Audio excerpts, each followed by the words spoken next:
नमस्कार, मैं हूं आशीष चित्रांशी और आप देख रहे हैं द न्यूज लॉन्च। ईरान और अमेरिका के बीच तनाव की स्थिति में ट्रंप के अंतर्मन की हालत आप समझिए, कितना डरे हुए हैं, कितना घबराए हुए हैं और किसी भी कीमत इज्जत बचाते हुए ईरान के सामने सरेंडर करने को तैयार हैं, यानी समझौता करने को तैयार हैं। एक एक शब्द समझ लीजिएगा, किसी भी कीमत पर इज्जत बचाते हुए, बस कैसे भी इज्जत बच जाए। कई बार होता है ना कि आदमी विपरीत परिस्थिति में फंसता है और यही कामना करता है कि हे भगवान, किसी तरह इज्जत के साथ इस संकट से निकाल। तो इज्जत के साथ निकलना चाहता, लेकिन एक पेन ड्राइव के भरोसे एक पिद्दी से देश, और ऐसा देश जो पूरी दुनिया में अशांति की वजह माना जाता है, जिसको दुनिया भर के दर्जनों देशों ने बहिष्कृत कर रखा है। जिसे कहते हैं ना कि अछूत, इसको टच भी नहीं करना, इसको टच करने पर भी अशांति आ सकती है। जिसके प्रधानमंत्री को दुनिया के 100 से ज्यादा मुल्कों में वांटेड घोषित किया गया है, जो वांटेड 100 से ज्यादा देशों, उस नेता के पास एक पेन ड्राइव, और उस पेन ड्राइव के चक्कर में ब्लैकमेल होता ट्रंप। लेकिन फिर भी हम लोग बहुत समानताओं की चर्चा करते हैं। एक दिन हमने 36 गुण मिलाए थे दो लोगों के। आज मैं ये कह सकता हूं कि सारे गुण मिलते होंगे, एक गुण नहीं मिलता। पेन ड्राइव के बावजूद, वो सनकी ब्लैकमेलिंग के बावजूद भी, वो अस्थिर चित्त वाला व्यक्ति ट्रंप, ट्रंप ने नेतन्याहू को दौड़ा लिया। दौड़ाना मतलब फोन पर फोन किया, और फोन पर जो जो गालियां दी, हमारे यहाँ कहते हैं ना अब इशारे में भी, कह रहे यार वो आदमी बहुत घटिया है, वो चौराहे पे खड़ा होकर मां बहन कर रहा। बिल्कुल यही काम किया फोन पर। फोन पर नेतन्याहू कुछ भी नहीं छोड़ा, गालियां जमकर गालियां बकी।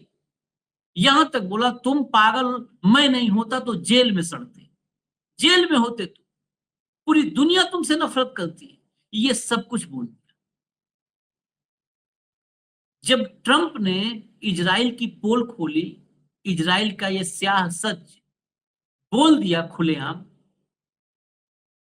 तो बहुत दूर बैठा एक विश्वगुरु उसमें फंस गया। कैसे फंसा, क्यों फंसा, ये हम चर्चा में आगे लाएंगे, उस पर बात करेंगे। लेकिन पहले हेमंत भाई लाएंगे। हेमंत भाई ले आओ भैया स्क्रीन पर। स्वागत है हेमंत भाई। सीधा चलते हैं हेडलाइंस पर, फिर अपने आप 56 इंच वाली चर्चा हो जाएगी अपने आप। आप पहले हेडलाइन लाइए, एक एक करके लाइए। एवरीबॉडी हेट्स यू, हर कोई तुमसे नफरत करता है। Donald Trump spars with Netanyahu over Israeli strike on Lebanon. Lebanon पर जो हमला किया नेतन्याहू ने, उसको लेकर के डोनाल्ड ट्रंप पिल पड़े नेतन्याहू के ऊपर। आगे चलिए। अल जजीरा लिखता है live updates, Trump reportedly blasts Netanyahu in call that puts breaks on Beirut attack. Netanyahu पर ट्रंप रिपोर्टेडली ट्रंप ब्लास्ट्स, मतलब बमक गए, हम कहा ना बमक गया, उसके ऊपर बमक गए। आगे चलिए अगला, इसमें डिटेल है। अब ये एफ के बाद 3 डॉट और आईएनजी है, तो इसको हम नहीं बताएंगे, आप लोग समझ लीजिएगा। ये एफ किंग आप कह सकते हैं इसको। बाकी क्या कहता है ट्रंप सबको पता है, गाली कैसे। Axios reports that Trump told Netanyahu in their latest phone call, "You are dot dot dot गाली crazy, you would be in prison, तुम्हें जेल में तुम होते, if it were not for me, I am saving you." अब फिर हर जगह पे तो गाली ही गाली। Everybody hates you, everybody hates Israel because of this. Everybody hates you मतलब तुमसे सब नफरत करते हैं। Everybody hates Israel because of this, और इसकी वजह से, तुमसे जो नफरत करते हैं इसकी वजह से हर कोई इजराइल से भी नफरत करता है। आगे चलिए। ये कोट अनकोट वो फोन की बात को यहां पर लिखा गया। सेम वही चीज, you are dot dot dot crazy, you been present, same बात ये रेड वेब प्रेस ने भी लिखी है। आगे चलिए, आगे चलिए, सेम वही बात है, हूबहू वही बात है, उसको दोबारा फिर पढ़ना क्या है, टाइम बचाओ। आगे चलो, अब हिंदी में आ जाते हैं जरा। हिंदी में, लेबनान पर इजरायली हमले से ट्रंप नाराज, नेतन्याहू को फोन कर फटकार लगाई, कहा पागल हो गए हो क्या, तुरंत ये सब रोको। लेकिन ये बात भास्कर में मजा नहीं आई, क्योंकि वो इंटेंसिटी, वो फील ही नहीं आई जो इंग्लिश में थी। आगे चलिए, आप पागल हैं, मैं बचा रहा हूं वरना जेल में होते, इजरायली पीएम नेतन्याहू पर जमकर बरसे डोनाल्ड ट्रंप। आगे चलिए, ये आप लगा दिया, फादरलैंड का मामला था तो इन्होंने आप लगा दिया। एक्सियोस के मुताबिक प्रेसिडेंट ट्रंप ने नेतन्याहू से बेहद तीखे शब्दों में, अब ये खबर जो है एक्सियोस की खबर है, ये नहीं है कि ये जो है यही कोई सूत्र बताया है मोदी जी वाला। तीखे शब्दों में कॉल पर कहा, तुम पागल हो, अगर मैं नहीं होता तो तुम जेल में होते, मैं तुम्हारी जान बचा रहा हूं। अब हर कोई इजराइल से नफरत करता है, तुमसे नफरत करता है, आखिर तुम क्या कर रहे हो। आगे चलिए, वही सेम हिंदी में है, तुम पूरी तरह पागल हो चुके हो, अगर मैं नहीं होता तो तुम आज जेल की सलाखों के पीछे होते, मैं तुम्हारी जान बचा रहा हूं, तुम्हारी इन हरकतों की वजह से आज हर कोई तुमसे नफरत करता है, अब पूरी दुनिया इस वजह से इजराइल से नफरत करती है। ये थोड़ा और दुरुस्त उसका अनुवाद हिंदी में था। ये हो, अब ये सारी खबर करीब करीब आ गई है, अब हम चर्चा चलेंगे। और एक सवाल जो मैंने शुरू में कहा था, जो आप थंब के नीचे देख रहे हो, 56 इंची साहब कहोगे इसे हमें कहाँ घुसा दिए। इसमें घुसाए इसलिए है, मैं उसको सप्लीमेंट्री सवाल जोड़ करके ले रहा हूं, ताकि 10-12 मिनट में आप सुनिए। अब हेमंत भाई से, हेमंत भाई ये मैं नहीं कह रहा, ये खामनेई नहीं कह रहे, ये जिनपिंग नहीं कह रहे, ये पुतिन नहीं कह रहे, ये ट्रंप बोल रहा है, जिसको आप मतलब जिसकी नाजायज औलाद मानिए, बिगड़ेल औलाद मानिए, जो मानिए, इजराइल पाप ही अपने बेटे के बारे में कह रहा है कि तुम इतने घटिया, इतने निकृष्ट हो, तुमको तो तुम्हारी जगह तो जेल में थी, मैं बचा रहा हूं तुमको, पाप हूं बचा रहा हूं, तुम्हारे चक्कर में सिर्फ तुम ही से नहीं पूरी दुनिया नफरत कर रही है, पूरी दुनिया तुम्हारे मुल्क से भी नफरत कर रही है, पूरी दुनिया। ठीक है, पूरी दुनिया, जिससे मतलब ट्रंप ने यह बता दिया कि इजराइल वाकई घृणित है, इजराइल के कर्म और नेतन्याहू के कर्म वाकई घृणित हैं, इस बात को तो एंडोर्स कर दिया ना ट्रंप ने, कोई डाउट नहीं बचा ना। आशीष जिसके भाई घृणित नमस्कार। कार्यों को मैं बस खत्म कर दूं 10 सेकंड, जिसको ट्रंप ने, उसके बाप ने बता दिया कि मेरा बेटा घृणित है, इसको टच भी करने पे बदबू आती है, उसको हमारे 56 इंची ने फादरलैंड बना लिया, अपना बाप बता दिया। ये कैसे, इसीलिए मैं कह रहा हूं।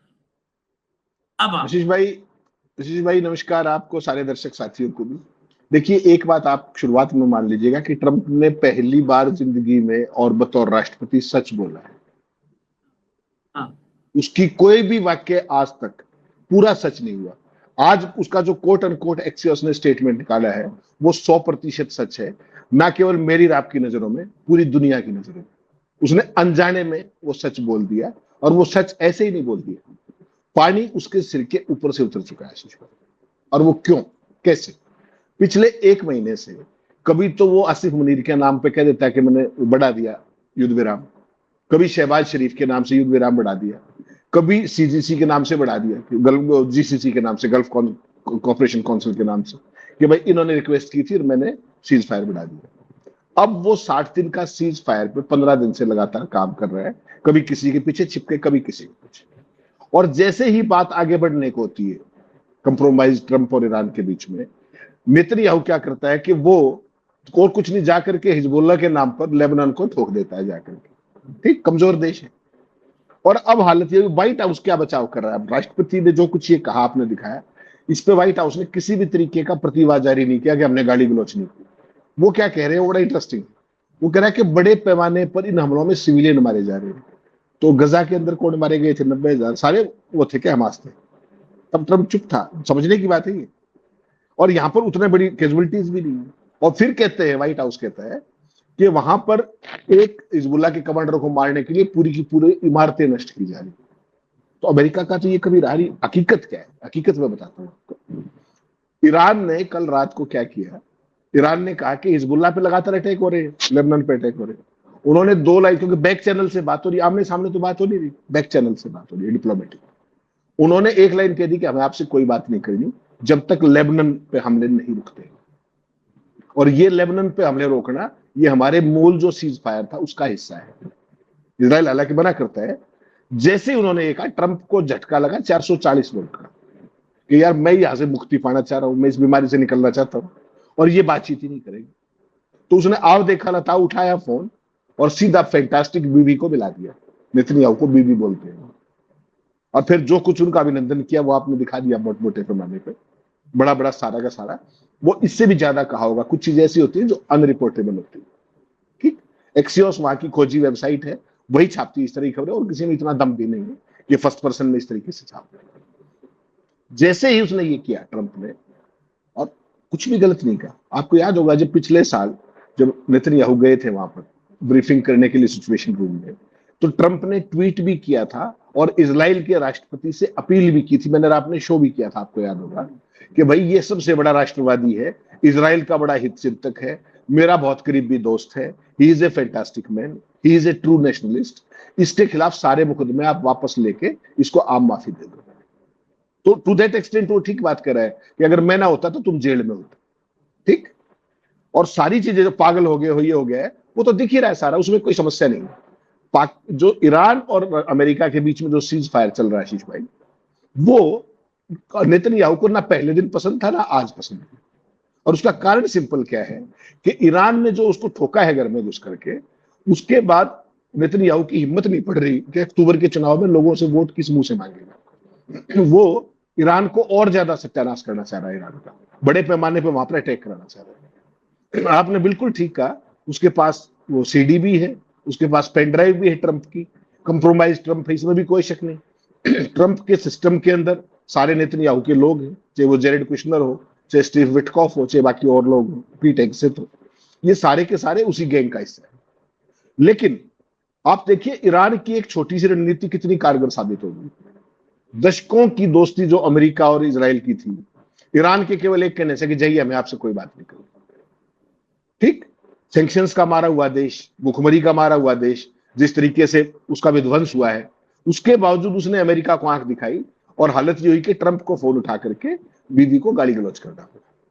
तो नेतन्याहू का तो वो उस हद तक सफल हो गई। नेतन्याहू ने तो तत्काल वो अटैक रोक दिए, लेकिन ईरान को पूर्ण सफलता मिल गई लेबनान पर अटैक रुकवाने में। आपने कल शाम के बाद देखा होगा, अभी तक कोई अटैक नहीं किया है नेतन्याहू। वो एकदम सख्ते में आ गया कि यार मेरे प्रति इस तरह की भाषा प्रयोग कर रहा है, कल तक तो मुझे फैंटास्टिक मैन बोलता था। वो ये भूल गया कि ये फैंटास्टिक और ग्रेट बता के ही करियर खराब करता है। किसी और के बारे में भी 2 बार कह चुका है कि फला फला is fantastic man, he is very great man, I am a big fan of him, और मैं उसका करियर कभी भी खराब कर सकता हूं, मैं नहीं चाहता कि मैं वो खराब करूं। 2 बार बोल चुका है।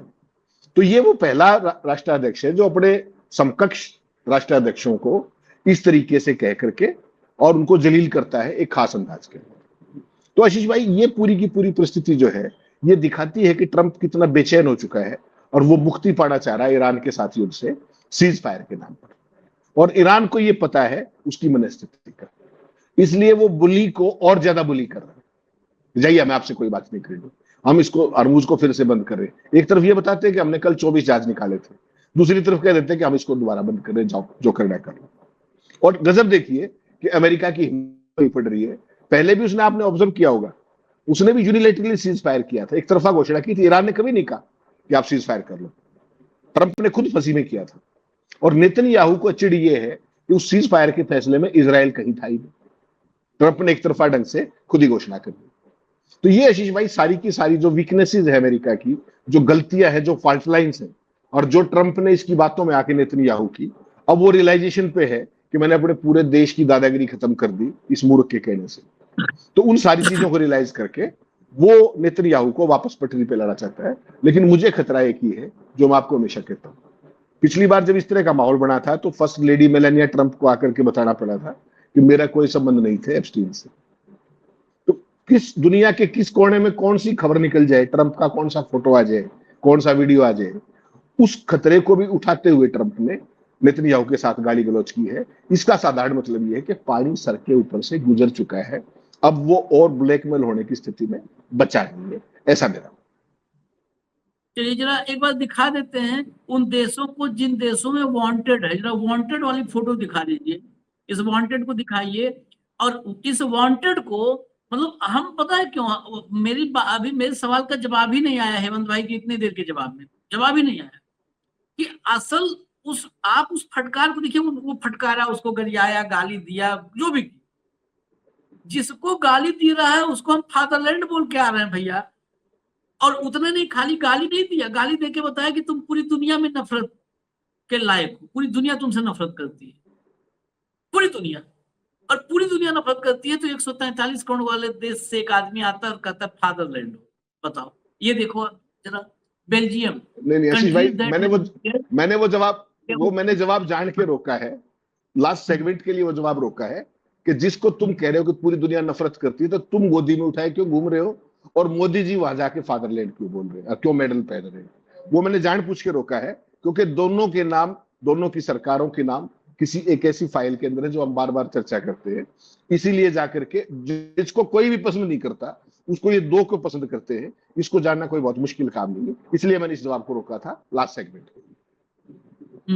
ये देखिए देश, देखिए इन देशों में वांटेड है ये, बेल्जियम, कनाडा, डेनमार्क, फिनलैंड। और ये कौन से देश हैं, ये कोई वो मुस्लिम देश नहीं, बात है कि मुस्लिम देश ईरान के दोस्त सब हैं। ये वो देश हैं जो दुनिया में सबसे ज्यादा मतलब डेवलप्ड कंट्री, सबसे विकसित है, जहां पर संपन्नता है, जहां पर मानवाधिकार है, जहां पर सुख चैन शांति है। ये सब वो देश हैं जहां पर हैप्पीनेस इंडेक्स में बेहतर प्रदर्शन है। Belgium, Canada, Denmark, Finland, Greece, Hungary, Iceland, Ireland, Malta, Luxembourg, Lithuania, Latvia, Netherlands, Norway. Netherland, Norway जहां भी घूम के आए हैं ना साहेब, सब तो सब वांटेड घोषित कर रखी है फादरलैंड को। एक बार पूछ लिए होते कि फादरलैंड को कहीं वांटेड कर रखा है। Slovakia, Slovenia, Croatia, Switzerland, Sweden, Spain, इसमें तो वो तमाम देश हैं जिनमें होके आए हैं साहेब। ये सब के सब जो आईसीसी का अरेस्ट वारंट है नवंबर 24 का, उसके बाद सब वांटेड घोषित कर रखे। अब मैं अभी टेलीग्राफ वाली खबर आ गई, जब हेमंत भाई करेंगे तो एक वहां से भी आपको दिखाएंगे, लेकिन जरा कुछ ताजा अपडेट भी देना जरूरी है। 4:30 बजे, आज 5:30 बजे, 4:30 कर रहा हूँ, 5:30 बजे का एक अपडेट है। वो अपडेट इसी खबर से जुड़ा हुआ है, जरा दिखाइए क्या कहा है इजरायली कोर्ट ने। इजरायली कोर्ट जो उसका नाम है, इजराइल का रक्षा मंत्री, उसका नाम भी इजरायली कोर्ट है। वो क्या कह रहा है इतने के बाद, इतनी गाली खाने के बाद, इतनी गाली खाने के बाद क्या कह रहा है इजराइल के रक्षा मंत्री, इजरायली कोर्ट ने कहा है कि दक्षिणी लेबनान में सैन्य अभियान हर परिस्थिति में जारी रहे।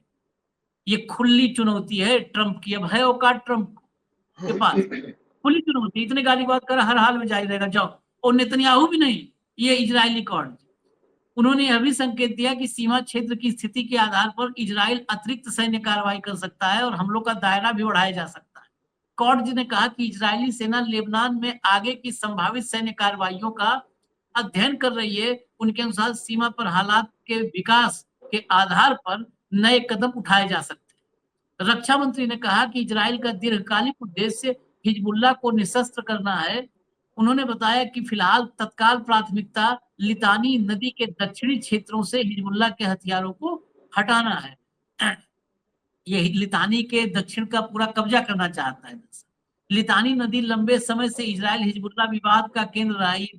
लितानी के दक्षिण का पूरा एक ग्रेटर इजराइल वाला इसका कॉन्सेप्ट में फिट बैठता है।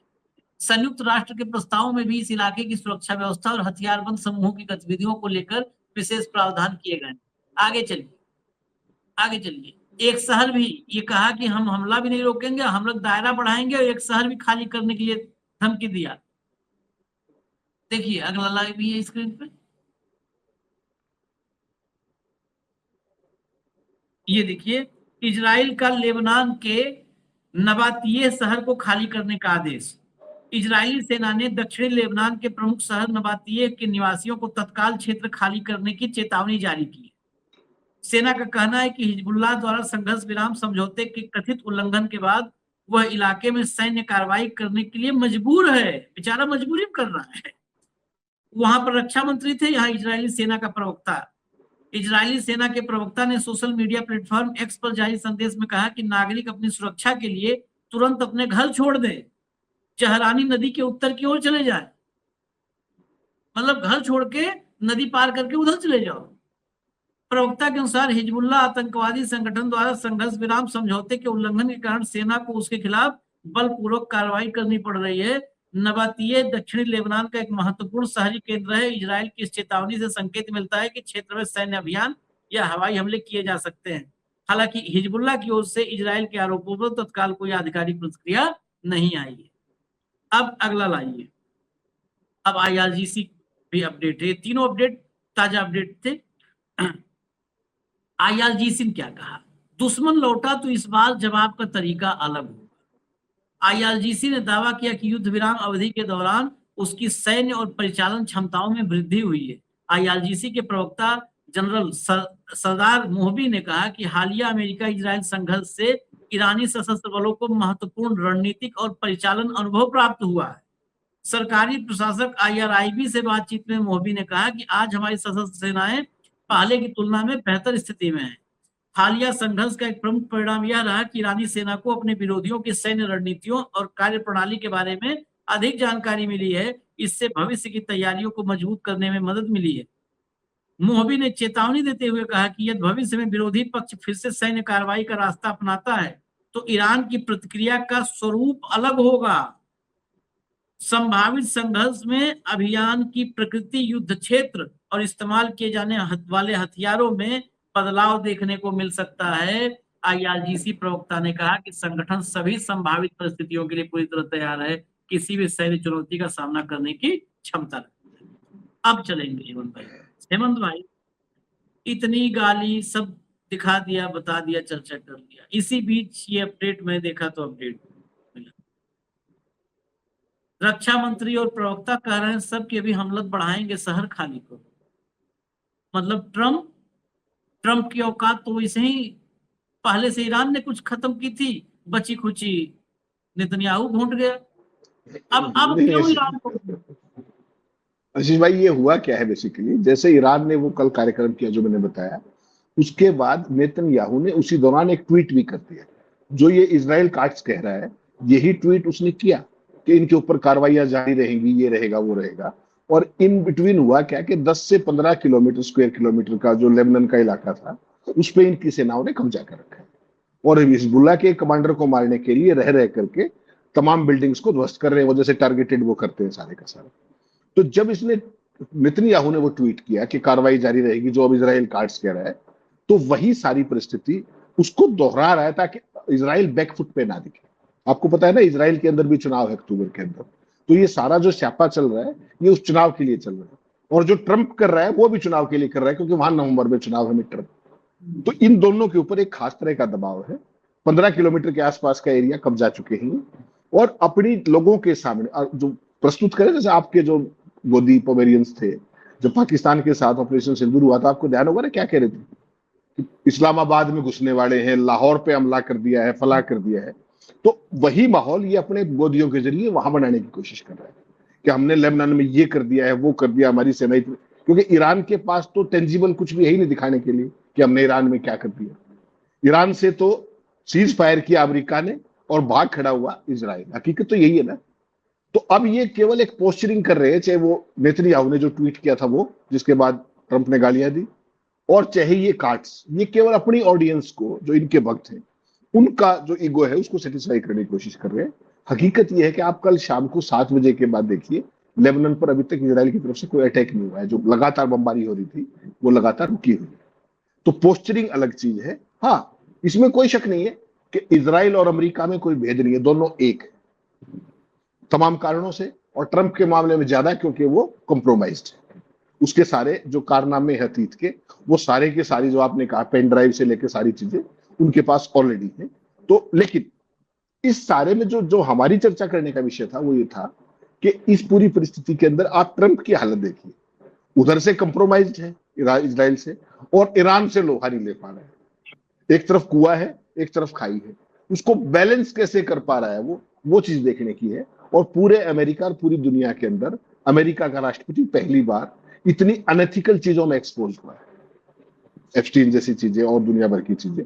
वरना ईरान में जाने का कारण क्या था, मुझे बता दीजिए। अमेरिका का तो कोई कारण नहीं था, केवल आप जब खुद ये कहते हो कि हमने पिछले साल जून में B-2 बम्बर्स के जरिए ईरान के सारे परमाणु हमले ध्वस्त कर दिए, शब्द प्रयोग किया था ट्रंप ने, ऑब्लिटरेट।